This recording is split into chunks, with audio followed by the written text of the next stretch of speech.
हमारी मांगें पूरी करो, पूरी करो। आज करो अभी करो, हमारी मांगें पूरी करो, आज करो अभी करो, हमारी मांगें पूरी करो। चाहे जो मजबूरी हो, हमारी मांगें पूरी हो, चाहे जो मजबूरी हो, हमारी मांगें पूरी हो। जोल जुल्म की टक्कर से संघर्ष हमारा नारा है, जोल जुल्म की टक्कर से संघर्ष हमारा नारा है। आवाज दो, हम एक हैं, आवाज दो। हम एक हैं। क्या आप बिना औजारों के काम कर सकते हैं? फिर राजस्व कर्मचारियों से ऐसी उम्मीद क्यों? मेरा हक न्यूज में आपका स्वागत है। यही सवाल आज उत्तराखंड के पर्वतीय राजस्व निरीक्षक, उप निरीक्षक और सेवकों ने पूरे जोर से उठाया है।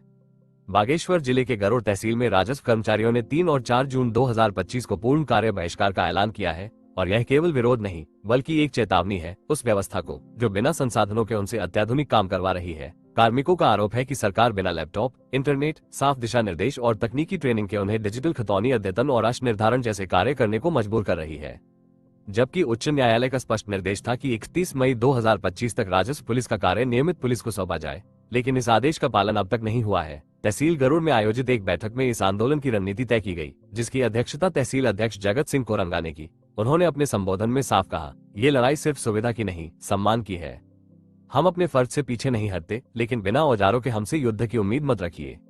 बैठक में राजस्व कर्मचारियों की एक स्थायी कार्यकारिणी समिति का भी गठन किया गया, जिसमें सभी पदाधिकारियों की सहमति से निम्नलिखित पदों पर चयन किया गया: तहसील अध्यक्ष जगत सिंह कोरंगा उपाध्यक्ष, तारा बिष्ट और रघुवीर सिंह सचिव, दीपक शाही सह सचिव, रेणु भंडारी कोषाध्यक्ष, बसंत गिरी संगठन मंत्री, अजय सिंह शाह संरक्षक, प्रवीण सिंह टाकुली। इस कार्यकारिणी ने साफ कर दिया है कि जब तक सभी राजस्व कर्मियों को जरूरी तकनीकी संसाधन जैसे लैपटॉप, सॉफ्टवेयर, प्रशिक्षण और नेटवर्क उपलब्ध नहीं करवाए जाते, तब तक वे कोई डिजिटल कार्य नहीं करेंगे।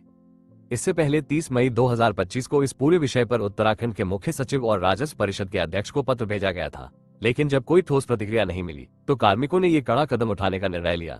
इस आंदोलन का सीधा असर अब आम जनता पर पड़ने जा रहा है। खतौनी, अद्यतन, भूमि सीमांकन और अन्य जरूरी राजस्व कार्य 2 दिनों तक पूरी तरह ठप रहेंगे।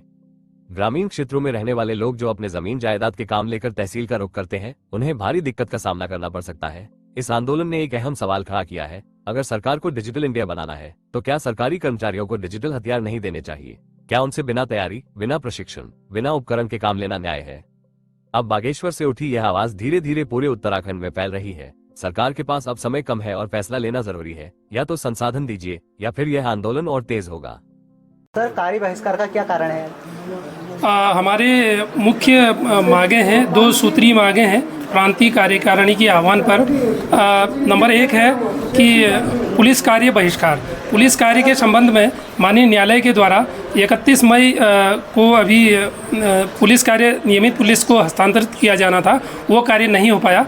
दूसरा है हमारे पास खतौनी अंश निर्धारण। खतौनियाँ बनानी है हम लोगों को, पूरे ऑनलाइन करनी है अंश निर्धारण करते हुए, परंतु उसके एवज में हमारे पास कोई संसाधन नहीं है, जैसे लैपटॉप है और डेटा पैक है। इस टाइप की हमारी मांगें हैं और हमारे पास सिर्फ एक मोबाइल है, पर्सनल मोबाइल। इस मोबाइल के माध्यम से हमें ये कार्य करना पड़ रहा है, जिससे सभी हमारे संवर्गीय साथी इससे काफ़ी आहत हैं, क्योंकि काफ़ी परेशानी का सामना करना पड़ रहा है।